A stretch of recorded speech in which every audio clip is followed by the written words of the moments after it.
What would you do if you were alone in a hospital at 3 a.m., walking past a room that's been empty for years, and suddenly saw the motion-activated light flicker on, not just once, but night after night, always when no one should be there? I'm Beth, a pediatric nurse with 11 years of night shifts under my belt, and I used to believe there was a logical explanation for everything. Room 237 changed that forever. My name is Beth. I'm 39 years old, a pediatric nurse with 11 years of night shifts behind me. I used to be rational to a fault, clinging to charts and clinical reasoning like lifelines. There's comfort in rules and diagnoses, but that room 302 undid all that. I don't talk about it, not really, not because I'm afraid people won't believe me, but because part of me does, and that's the worst part. It started on a Thursday. I remember because I was covering an extra shift for Sam, who'd called out sick.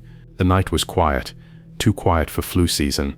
I was doing my usual rounds when I passed the end of the hallway and noticed the light above room 302 blinking. Just a flicker, barely a pulse. I paused. The room was supposed to be dark, locked, unused. There were no current assignments. Still, the motion light, triggered only by someone entering, was blinking as though someone had passed through. I walked down slowly, pushing my cart, heart picking up just a little. The clipboard outside the door was gone. That was strange. We hadn't used that room since the remodel 5 years ago, and even then, it was for storage, not patients. I reached for the handle, hesitated, then gently pulled. The door resisted, groaned across the floor, like it didn't want to let me in. Inside, the air felt stale, colder than the hallway. The bed was neatly made.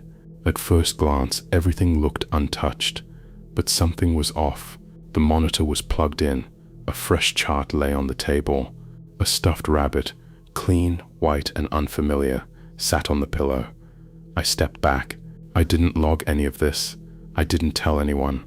Maybe I should have. Maybe if I had, someone else would have taken over the next round. That night, every time I walked past the nurse's station, I could swear I heard faint humming from the direction of room 302. Not the mechanical kind, something softer, melodic, childlike. I told myself it was the HVAC or my brain filling the silence. By the second night, things had escalated. The clipboard was back, and there was a name on it, Emily D., age 6. No patient ID, no diagnosis, just the name. The room light remained on all night, and when I passed by on my rounds, the door stood slightly ajar. I didn't open it again. I told myself it was probably a tech or a trainee storing something in there. Still, I left a note in the logbook asking about the room. No one responded. On the third night, the chart was filled in. Vitals, meds, sleep cycle, written in unfamiliar handwriting. Perfectly legible, detailed, but no one had seen anyone enter or leave the room. That's when I started asking questions. Quietly, casually. Most of the newer staff didn't know the room existed. One of the older nurses, Marcy, paused when I mentioned it. Her face shifted. "That room," she said. "They sealed it up after the incident. Years ago. You must mean another one." I didn't press her. I couldn't stop thinking about that chart, about the rabbit, about the humming. So I went back. This time, I brought the master key. I waited until just before dawn, when the floor was still. I stood in front of the door, listening. Silence, but not emptiness. The kind of silence that waits. I turned the key and pushed the door open. The bed was occupied. A small form lay beneath the blanket, still and curved gently on its side. I stood frozen. The chart on the table had another entry. Tonight's date, temp normal, resting comfortably. Humming resumed at 2:13 a.m. I stepped in. The air pressed close to my skin.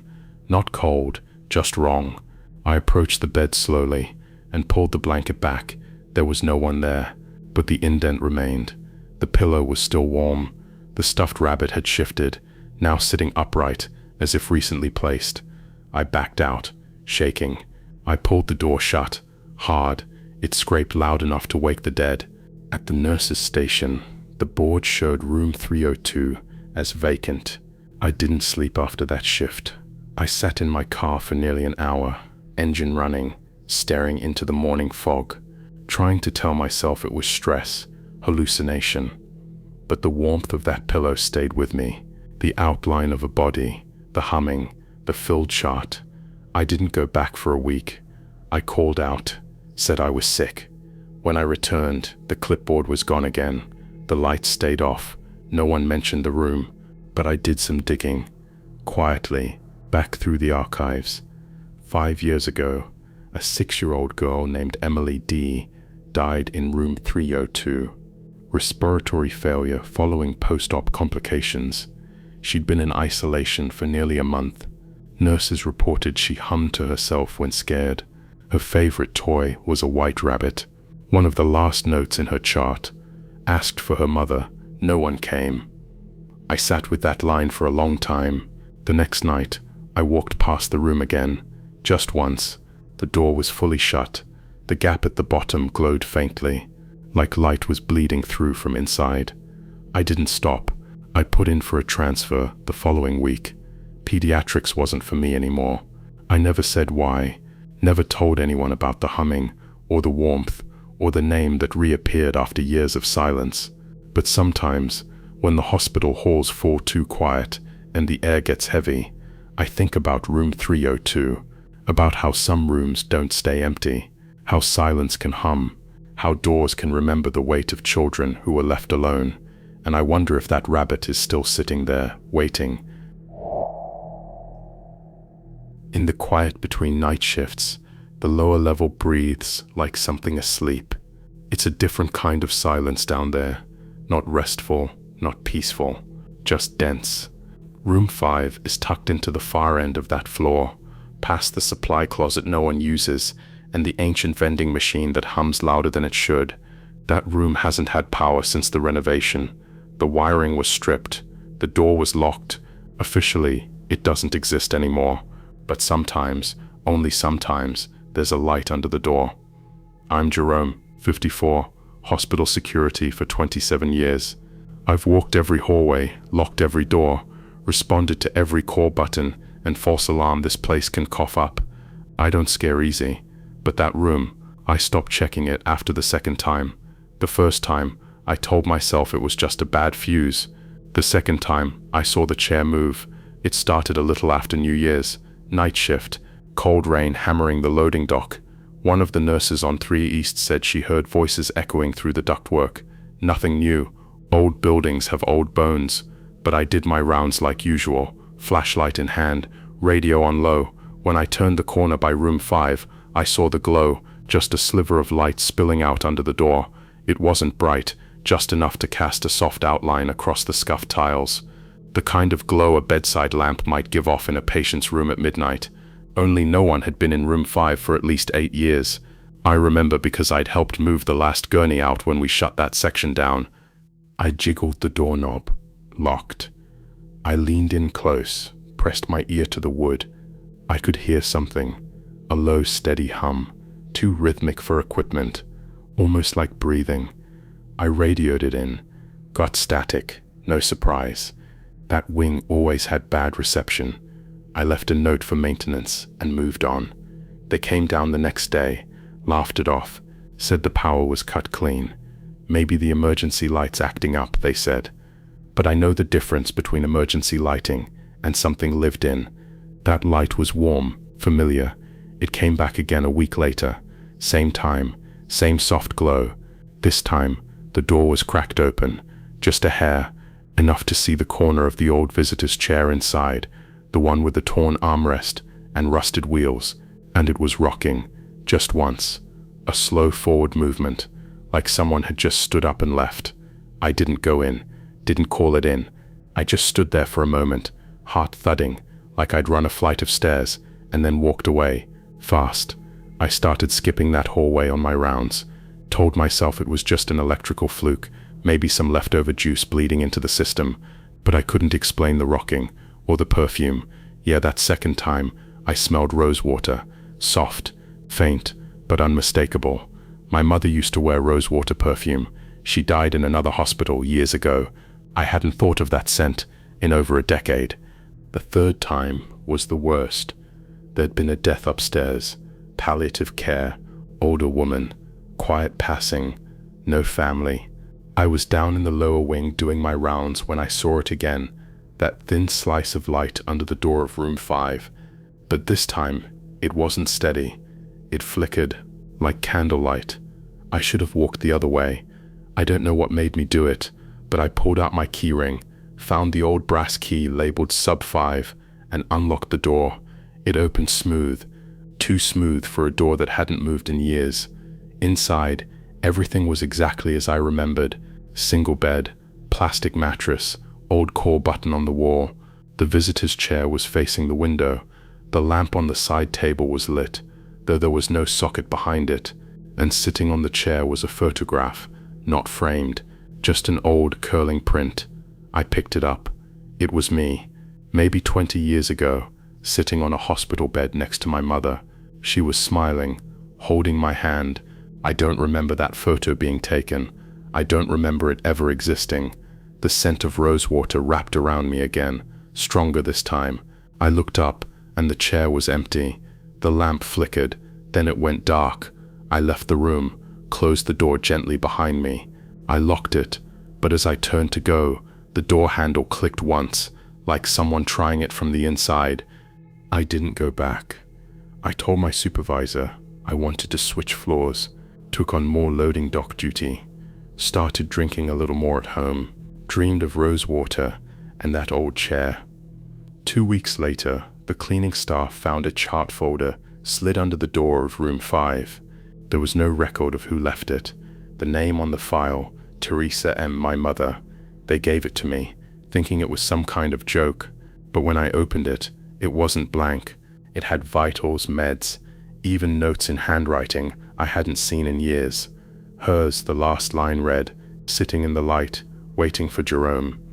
I didn't finish my shift that night. I haven't gone near that hallway since. No one questions me about it. Even the younger guards skip it now. They say the air's too still down there, like it's listening. Room 5 hasn't been officially reactivated, but the maintenance guy says the power usage spikes sometimes, short surges, only in that section. No one files reports about it anymore. I've come to believe that hospitals aren't just buildings, they're memory banks, vessels for all the moments, too heavy to carry anywhere else. Some rooms hold grief, others guilt, but a few, like room 5, hold something deeper, a presence, a waiting. I think that room remembers her, or maybe it remembers me remembering her. I don't know which is worse. Sometimes, when I'm walking the outer perimeter, I catch a glimmer from the basement window, a soft light, flickering like breath, and I know better than to look too long. There's a reason that door never opens all the way. Some rooms don't want visitors, some rooms want you to stay, and some just want you to remember. The wind on the 7th floor speaks differently. It whistles through the old window frames, like something trying to whisper but too tired to form words. Room 714, at the end of the hall, catches that sound and holds it in its chest. The walls always feel too close, the air's too thin, but what's always gotten to me most is the IV pole. There's always one more than needed in that room. Always. My name is Nadia.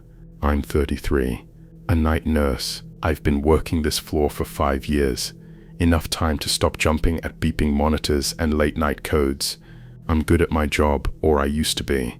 But lately I've started to feel like I'm fraying at the edges. Sleep doesn't come easy anymore. Not since I started paying attention to 714. The room isn't cursed or anything dramatic like that. It's just wrong. Every nurse knows it.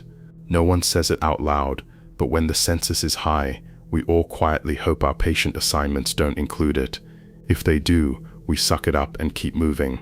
But there's always that feeling, that hush that settles around you when you walk in, as if someone's holding their breath in the corner. I got assigned 714 again last month. I didn't groan or protest, just nodded. The patient was a post-op recovery, low risk, Mr. Hartwell, elderly, gentle, sedated most of the night. I did my rounds like always, charted what I needed, kept my head down. It wasn't until the 3rd night that I noticed the pole again. There were 2 IV poles in the room, one in use, one not. I remember because I had moved the second one near the wall to make room for the mobile ECG machine, but at some point, during my second check-in, it had moved. Not just a little, it was near the foot of the bed, angled inward, as if someone had wheeled it back into play. I asked the day shift if they had moved it. They hadn't. I shrugged it off. The next night, it happened again. This time, the unused pole was standing right next to the sink, where I definitely never placed it. I was the only one in that room after hours, the only one touching anything. I started checking the window lock out of habit. It was always loose, no matter how tightly we fastened it. One of those old single-pane sliders with the latch that never quite held. Wind got in often. Maybe that explained the sounds, but it didn't explain the movement. During one of my late-night vitals checks, I heard a small metal rattle, like someone tapping a pole against the tile. I whipped around. Nothing. Both IV poles stood still. The patient was unconscious. I didn't say anything. Nurses have a reputation for superstition, and I try to avoid falling into that. But there's a limit. You notice patterns. You start paying attention. And then came the fifth night. It was close to 3 a.m. I was on my way to do routine checks when I passed 714 and saw the call light on, not flashing, just glowing, calmly. Patient still asleep when I entered. Everything appeared fine, but I noticed something off again. There were 3 IV poles this time. 3. I counted twice. The one in use, the one I had pushed into the corner before my shift, and a third, standing by the window, wheels slightly turned inward. I felt my breath catch. I didn't move toward it. I just stood at the foot of the bed, watching, listening. Nothing. No sound but the wind pushing faintly against the window. I documented the core light activation and left the room with shaking hands. That night, I dreamt of rattling wheels echoing across empty hallways. In the dream, I kept trying to follow the sound, but every hallway led back to room 714, and the door was always open just a crack, enough to see the shadow of a pole moving across the floor. The 6th night is when I cracked. Mr. Hartwell began talking in his sleep, just murmuring at first, but then he started saying things like, "She's already in here, and not that pole." I stood at the edge of the room, clipboard in hand, frozen. His eyes were still shut. He was deeply sedated. That's when the vitals monitor flatlined. I jumped into motion, called a code, and began basic response. He came back quickly, but what shook me wasn't the code. It was the placement of the IV poles afterward. There were 2 now, but neither was the one I had placed. Both were closer to the bed. One had dried residue around the hook like something had recently been connected. When I stepped away, I noticed one of the nurses looking at me strangely. Later she asked, "Who else was in there with you?" "No one," I told her. She just nodded, lips tight. I filed a maintenance report about the window. Again, I mentioned the excess equipment, hoping maybe they'd clear it out. No one followed up. On my next shift, I walked by the room and saw it was empty, discharged, fresh linens, clean chart. But when I stepped inside to check inventory, there it was, an IV pole near the window, gently rocking on its wheels as if it had just been let go. I didn't touch it. Instead, I sat down on the little visitor's chair and tried to breathe. The window let in a breeze, carrying that strange whisper of wind that always seemed to say something just beyond understanding. I thought of all the patients who died in this room over the years, the ones we rushed out, the ones we tried to forget, the ones who never had visitors. And I wondered, when something rolls through a place like this, is it just memory, or is it something that never really left? I closed the door behind me, left the pole exactly where it stood. I've stopped mentioning 714 to new staff. They'll learn in their own time. The night will teach them. The wind will whisper. The pole will rattle. We don't talk about it openly, but we all feel it. Somewhere between the beeping and the silence, there's a sound that doesn't belong, and it rolls on. 4 quiet wheels. There's a hallway past the numbered rooms that smells like dust and time. You have to pass the last painted door, make a sharp turn by the linen chute, and walk beneath a flickering bulb that never stays fixed.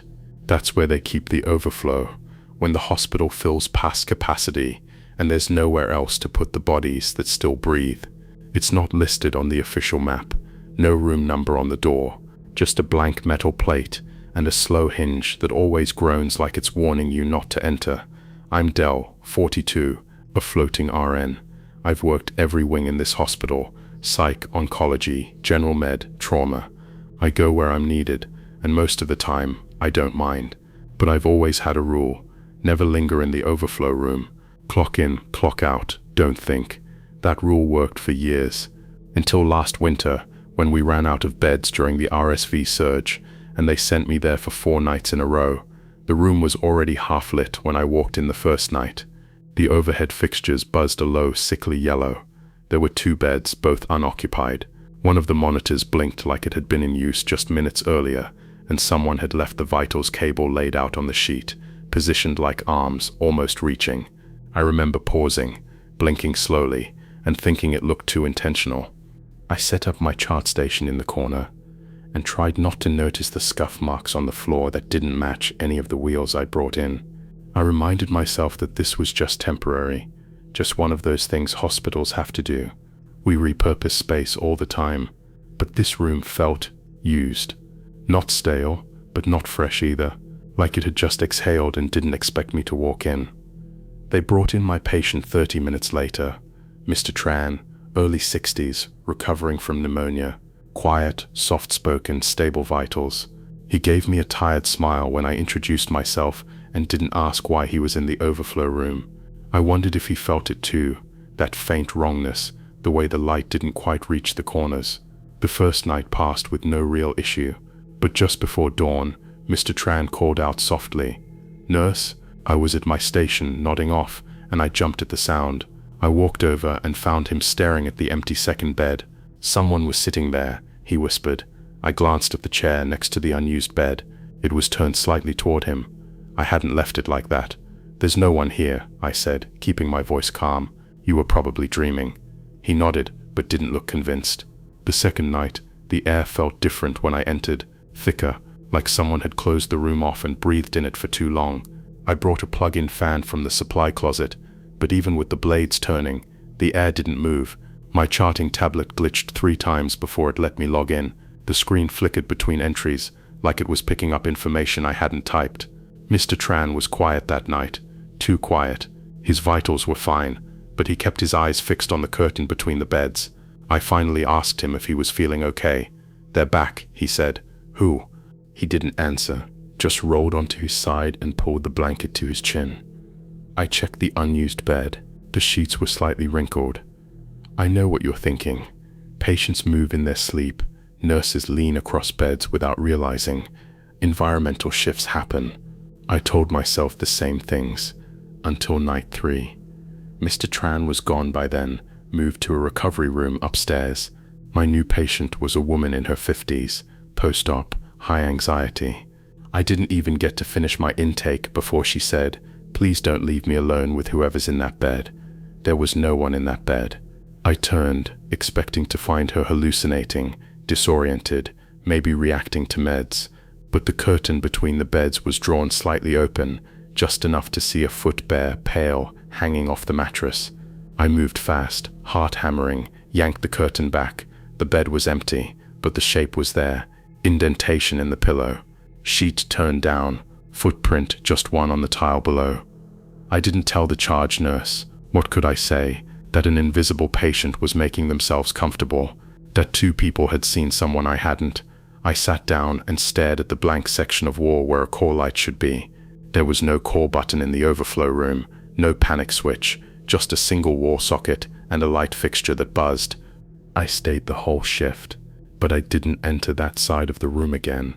By the 4th night, the room felt full before I even opened the door. The silence inside was thick, like a crowd holding its breath. My patient was a transfer from oncology, mid-40s, quiet, had that look in his eyes, the one people get when they know their time is short. He asked me, as I adjusted his line, "Do they talk to you too?" I froze. "Who?" I asked. "The ones that don't leave." He closed his eyes and didn't speak again. Halfway through the night, his heart rate dropped, alarms going off. I went to check his vitals, but the monitor on the empty bed was lit up, flashing numbers, pulse, O2, respiration, all reading within normal range, but no one was in the bed, no one had been assigned to it. And then, just for a moment, I heard breathing, steady, shallow, from the other side of the curtain. I backed out of the room slowly, letting the curtain fall back into place. I called the rapid response team for my patient, who stabilized within minutes. When they asked why I looked pale, I just said it was the long hours. At the end of the shift, I turned out the lights and closed the door. As it latched shut, I swore I saw the vitals monitor blink back on just once. I never went back. I requested to stay in psych rotation, told them I felt more useful there. No one pushed back, but I still think about that room, about how in the hospital not everyone gets discharged. Some linger, not in body, but in presence, in the folds of the linens, in the clicks of the equipment that no longer works, in the spaces that don't exist on any map. The overflow room is for the bodies that keep breathing, but maybe it's for the ones that forgot how to stop too. Between the east and psych wings, there's a hallway that dead ends into a beige wall. It's nothing special at first glance, just a blank stretch of corridor with a few dusty tiles and a flickering exit sign that hasn't worked properly in years. But if you look closely, if you let your eyes linger long enough, you'll see the outline of a door beneath the layers of paint, a faint rectangle, flush with the wall, and a metal handle that's still cold to the touch. My name is Clara. I'm 61. I'm 61. Night janitor. I've worked in this hospital since before some of the nurses were born. I don't complain, I don't gossip, and I never ask questions I don't want answered. My job is to keep things clean, hallways, rooms, bathrooms, floors, that's all. But I've always hated that hallway. Something about it tightens the back of my neck. I try to finish my route before I reach it. Some nights, I take the long way around, just to avoid walking past that door. The handle used to jiggle sometimes. Just a soft rattle when no one was around. I'd pretend not to hear it, tell myself it was the pipes or the draft, or maybe the old HVAC system struggling through the night. But then there were the nights when my keys would go missing. Always near that hallway, I'd retrace my steps, pat down my pockets, check every door I'd mopped behind, and then I'd find them, sitting in front of that door, neatly placed, ring up like someone had set them down and waited for me to notice. I never told anyone. A couple of months ago, they brought in a new hire, a young man named Miguel, maybe 22. Eager, polite, still had that light in his eyes that people tend to lose after their first year working nights. I was showing him the route, letting him shadow me. We reached the hallway, and I warned him like I always do. "Skip it," I said. "That hall's sealed off. Not our business." He looked confused. "But there's a door." "No, there's not." He nodded, but I could see him looking back at it when we walked away. 3 nights later, Miguel was gone. Called out sick, then stopped answering messages. Management said he quit. No notice. They asked if I knew anything. I shook my head. I didn't ask questions, but something about that stuck with me. So last week, for the first time in decades, I stopped in front of the door, really looked. The paint was uneven, too many layers, almost like it had been sealed over, again and again, to keep something in, or maybe out. I don't know why I did it. Maybe age makes you reckless. Maybe I was just tired. But I reached into my cart, took out the edge of a scraper, and ran it gently along the seam of the door. The beige peeled away in thin flakes. Beneath it was a darker color, gray-green, institutional. And then, just above the handle, I found numbers, barely visible. I don't know what I expected. Some old storage room maybe, a closet that got left off the blueprints. But what I found wasn't empty. I pressed the handle. It turned. The door gave way with a soft sigh, and the smell hit me first. Old antiseptic, metal, something sour and ancient, like forgotten breath.